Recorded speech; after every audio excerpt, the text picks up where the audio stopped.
Those who can do. Those who can talk about those who can. Now, can you or can you not? Do you just want to sit on the sideline and talk about other people, or can you stay?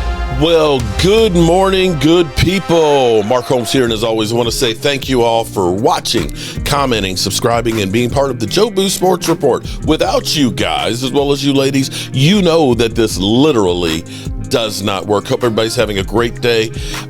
If you woke up this morning and you have YouTube TV, you don't have ESPN or College Game Day, and at the moment you don't have Monday Night Football, so people are scrambling trying to figure out what will we do without that. This after a week of Jerry Jones literally telling you, I don't give a rat's ass about fixing that defense. I only care about the damn money that I'm making. So yeah. Oh, and come Tuesday at 4 o'clock, it is the trade deadline. And we've been talking about trading. We got those 2 first-round picks. We got some cash, and we can do some things. Bro, half the season's over. Half the season's over. I'm tired of hearing about what we gonna do. I'm tired of hearing it. Show me some action. We got the Eagles trying to do what they can to get Myles Garrett because they want to get a second ring here.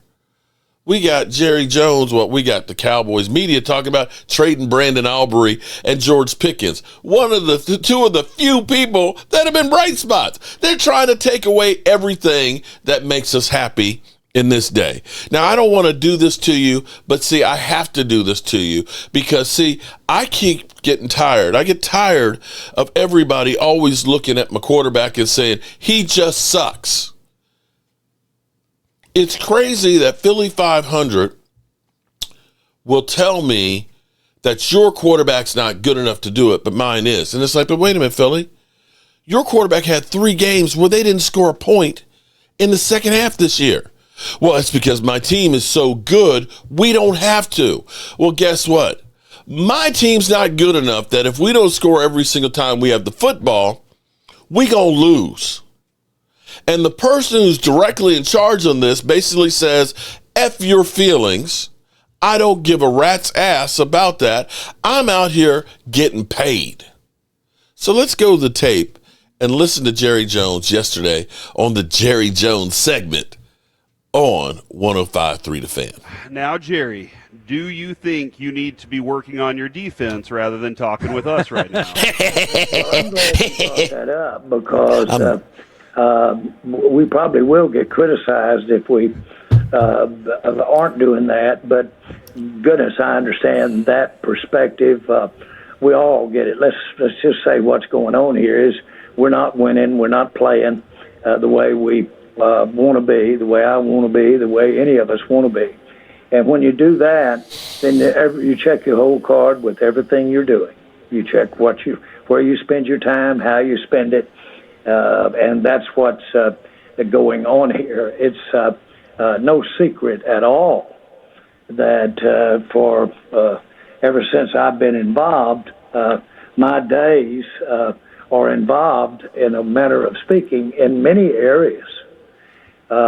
I frankly don't know many people in football that don't have their days involved in different areas.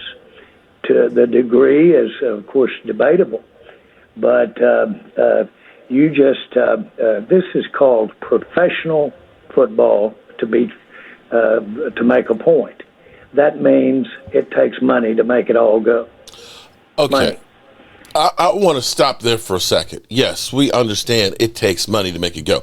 But the money that he's making from Comstock, that ain't going on the Cowboys salary cap. Because, see, the NFL is a partnership that takes all of the gross revenue, and 48% of that gross revenue goes to the players, 52% goes to the owners. So I'm going to call bullshit on Jerry saying that, well, I'm out here hustling. I got to hustle this money from the gas companies so I can put a product on the field. Are you really thinking that? Are we really supposed to be that stupid? Are we really supposed to be that stupid? that it's like, oh, it's okay, Jerry. Jerry, you go out there, you get that money so we can go ahead and we can sign Brandon Aubrey. Come on, man. Come on, man. Stop. And here's the thing. I don't know. Wait a minute, let me look this up because I don't know how much does an NFL GM make? Okay. And it didn't come up. Oh, I'll tell you what. Let's ask my friend here. Shit.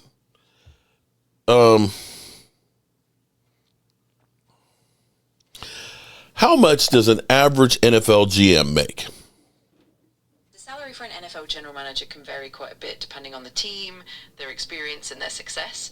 On average, though, an NFL GM can earn anywhere from about $1 million to $3 million per year. Some of the more successful or high-profile GMs can earn even more, especially with bonuses and incentives. How much is Jerry Jones worth as a GM?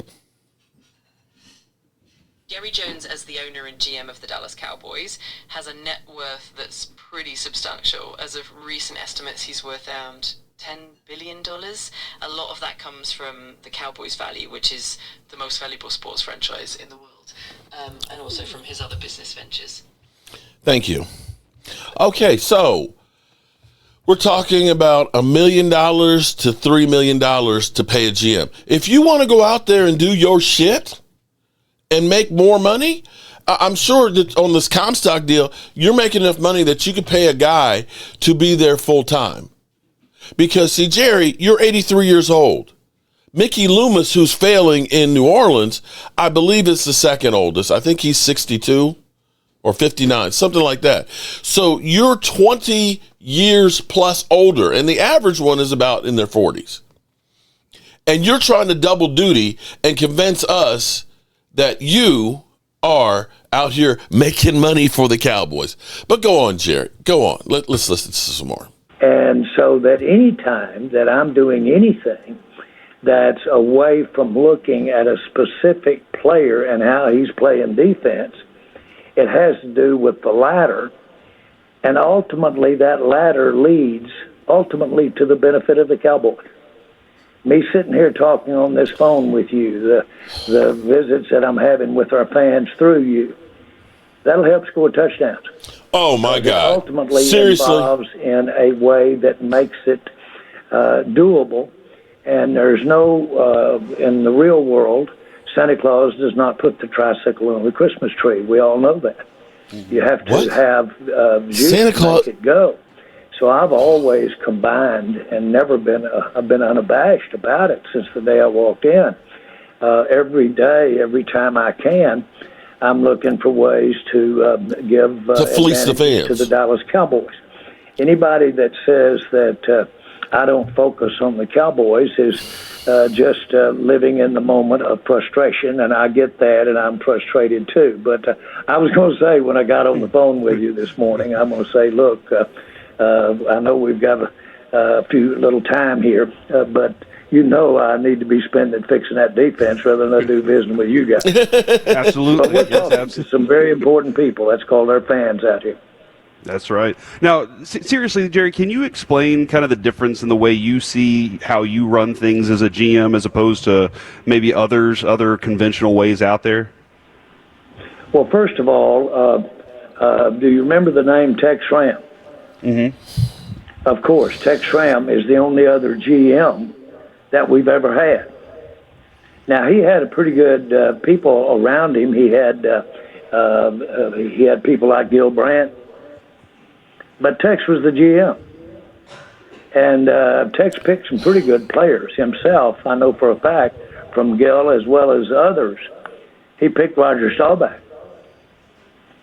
So to start with, a pretty good one right there. Certainly, Tex had a personnel director in Gil Brandt that was outstanding and very innovative. But Tex made the final call, and Tex made the ultimate decisions. And so that was a template that I stepped into when I bought the Cowboys.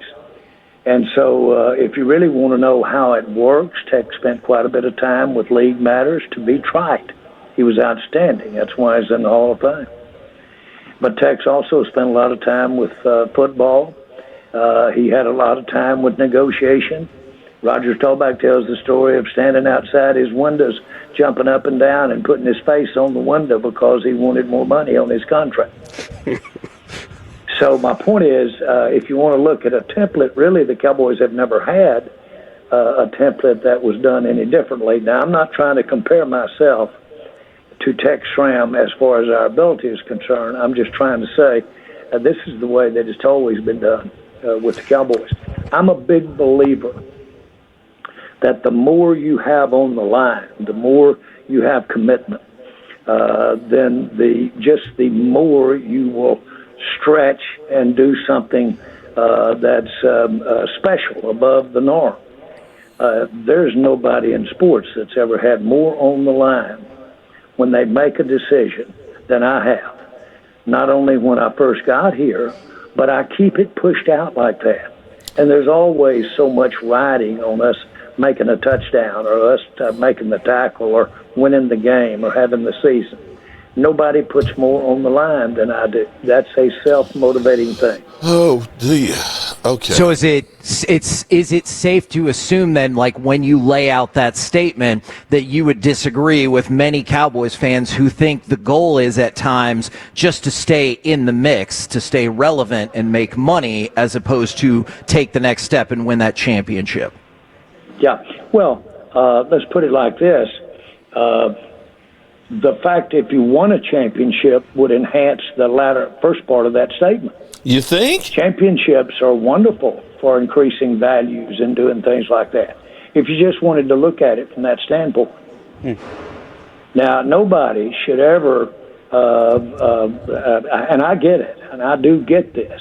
When I first got involved, I have been very upfront, and I've said I'm going to be involved in everything there is that takes to put a player on the field and do a football game. That's been the way it's been for all these years. As it turned out, we needed to have a lot of other things happening to have the game that we have today, and I work at that. And I work at that all the time. You have to be able to, almost sometimes in the same 10 minutes, be able to switch over on phone calls and talk about a television contract or talk about Micah's contract or talk about what we might be doing out here in free agency today, or at the same time talk about having a great soccer event at the stadium. All of that is what pushes this ball forward. Jerry, Dak did say that a trade definitely can help this team. Have any players mentioned that they would like to see a trade or two? And are there a handful of players on this team that might have that influence with the front office? Yeah, except if not in Dak's case, but except if we're trading for a player that's going to take their job. I haven't had anybody come to the door to try to get that guy in the door. Yeah, it probably wouldn't there. Yeah. Have you ever had a player in? You make the point. You get the point. Mm-hmm. It's perspective. It's perspective. Now, by the way, you have to have that competition, and I'm not being trite, but the facts are that when you're getting advice or you're asking anybody's opinion, you need to know the perspective they're coming from. And just like I do, I have my biases. How important, if you guys do make a move, if y'all do make a couple of trades, how important is it for the guy that you bring in to be able to hit the ground running and be an impact starter? Well, if it's got anything to do with this season, at this juncture in the season, it's real important they hit the ground running. That's still not to say that you wouldn't make a trade for the potential future. Mingo was that type trade. Oh, and that's just worked out. We didn't anticipate him really really getting in and in a very short time be able to come in here and help. But we like the value on a going forward basis. I'm going to stop right there because Jonathan Mingo, here we are a year later. Sorry, it's not moving the needle. Not for a fourth-round draft pick that you traded for him. he's about as impactful right now as Trey Lance. Jerry Jones is trying to sell you the usual bullshit. Oh, we're doing everything possible. You know what, Jerry Jones? You guys are supposed to be the best at this. Nobody is shooting and shitting and all that stuff harder than you or smarter than you. You've been an utter failure. You've been an utter failure. If you had players on the field that have failed as much as you have, Jerry, you'd get rid of them. You wouldn't keep them on the roster. You'd replace them. Bottom line, all of this goes back to this guy. Yeah, you got it right with Brian Schottenheimer as a coach. You lucked into getting Dak Prescott. You know, out of desperation of needing number 2, you did great getting George Pickens. You know, CeeDee Lamb, he fell to you. It was a no-brainer to draft him when you needed a wide receiver. You've made some good things, but you've made horrendous calls. As good as you've done on the offense, you have been the polar opposite. Maybe it's yin and yang balancing out the universe, but you guys just suck when it comes to dealing with contracts, with the salary cap, and building a defense. You just do. And you being in denial, constantly trying to tell us everything is great, there's nothing to see here. You said, don't lose sleep about Micah Parsons thing. Well, you know what? I don't sleep good with the way this defense is. Every time my team has to turn the ball over from getting a touchdown or punt the football, in my mind, I am literally punch drunk and know that there's about a 98% chance that team is going to go down the field in a couple of plays and get a touchdown. That as I look and say, well, damn, Dak Prescott got 3 TDs or 4 TDs in a game, that pretty much every quarterback that's playing against my guys, knowing how rare that is, will get those same things. And for you to try and walk back, basically you saying, hey, I'm on the phone with you because I'm dealing with this oil thing and this is more important. The fact that you were sitting here doing these shows, dealing with the oil companies and all this stuff and all these other ventures shows you ain't really working on this, especially with the small circle of people that you have doing this stuff. There's not enough people there. I could get it if you actually had Will McClay out here doing things and making recommendations and you just signing off on it.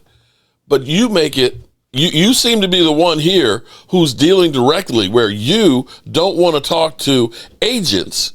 You want to deal directly with the players. You are the one who's doing all these things half-ass. And you would not accept somebody working half-ass for you. You'd get rid of them. So, yes, I am disgusted with the state of my Dallas Cowboys right now. Before we go, here's what we have. You know, we got Jerry Jones. Yeah, and I guess it makes sense that Jerry Jones always says, we're open for business for people to call us. Because he's too busy doing other things. Hey, if you've got a solution to fix my team, please call me because I don't have time to figure it out myself. Jalen Tolbert trade rumors, of course. We've heard rumors of trading George Pickens. We've heard rumors of trading Brandon Aubrey. Starting to appear in some trade rumors. Yep, and this is one that this is kind of interesting because I think we're there's a question out there. So over at ESPN, they did a trade deadline overview of every team. And, you know, it's the typical formula of they take each team, Graziano writes what he's hearing, then you get Aaron Schatz, one of their the Football Outsiders analytics guy, who will deliver like an analytics opinion of what they should go for. And then there's a potential player that could be on the move from that team that the local beat writer talks about. So Todd Archer mentions that Jalen Tolbert should be watched as a trade candidate, which is a name we've talked about and why it would make sense for them to deal him. There's a little bit, I don't like revealing trade secrets, But there's a tell each week. I don't want to say what it is, but there's a tell each week as to who might be active or inactive based on practice. And is this your own, or is this like a Cowboy-specific trade secret? No, it's one that you've been able to spot, and it's usually pretty accurate. Jalen Tolbert had that tell yesterday at practice, and so without saying what it is, I don't know that Jalen Tolbert would be active this week against the Cardinals.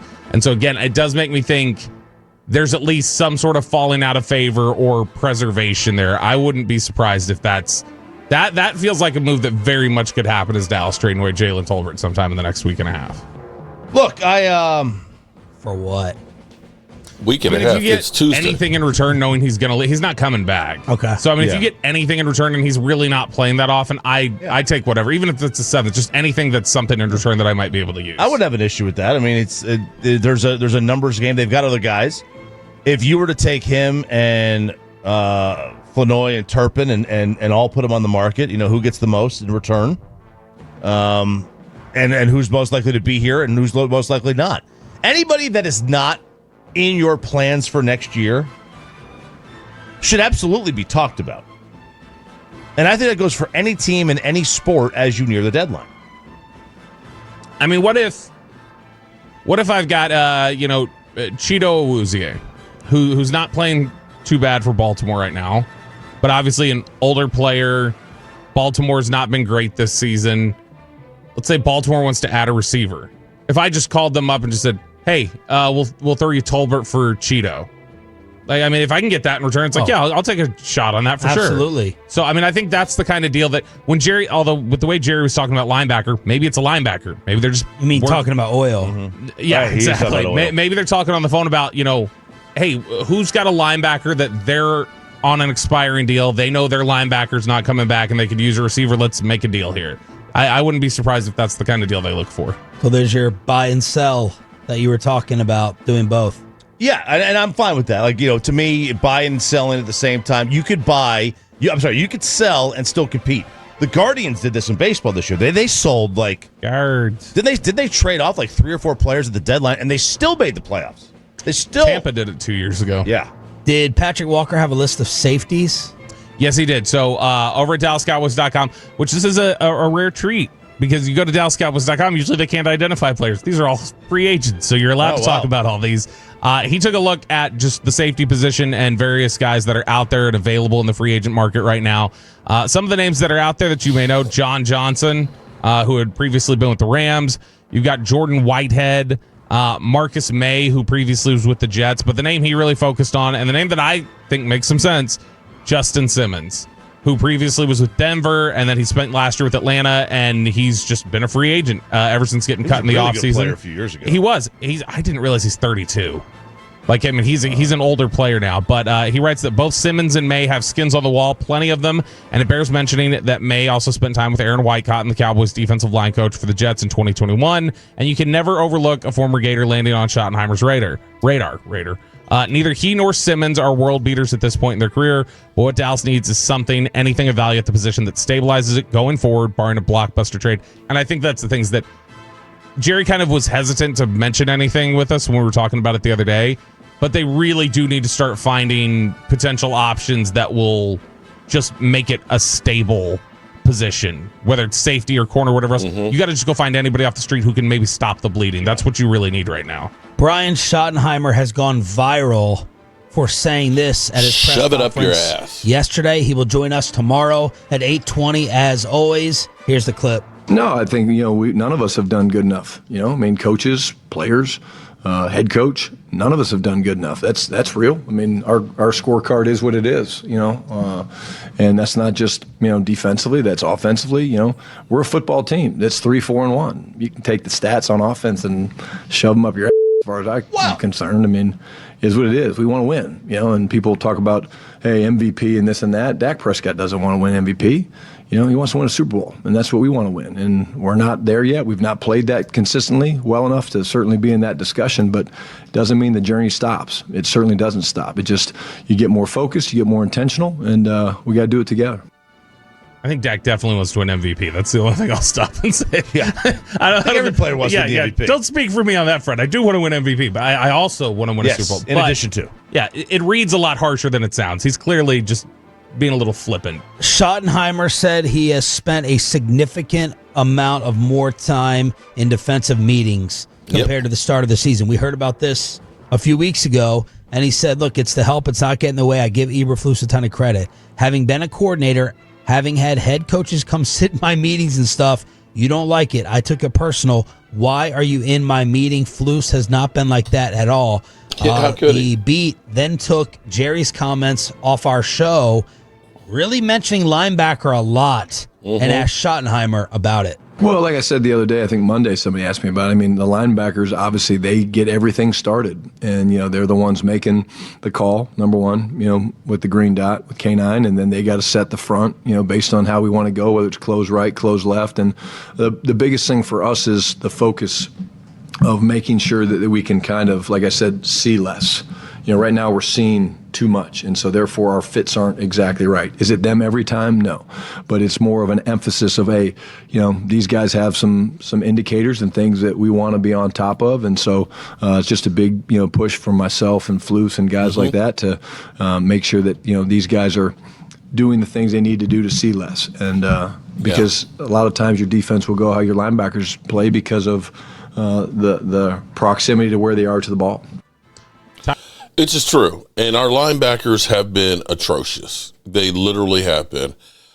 Kenneth Murray is rated as the worst linebacker in football.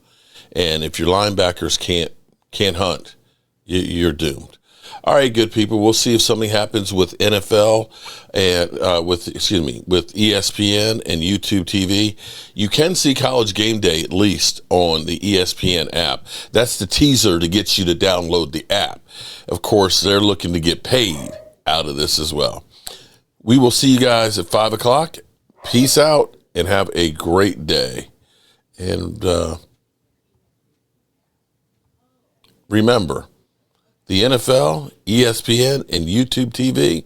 Disrespected yet? Does this defense have any heart? No, they suck. I've been telling you all season, Philly. Shit on you. They've shit on you. Don't you hear me? Jordan Davis, Jalen Carter, they shit on you. They've shit on you. They have shit on you. Don't you hear me? Jordan Davis.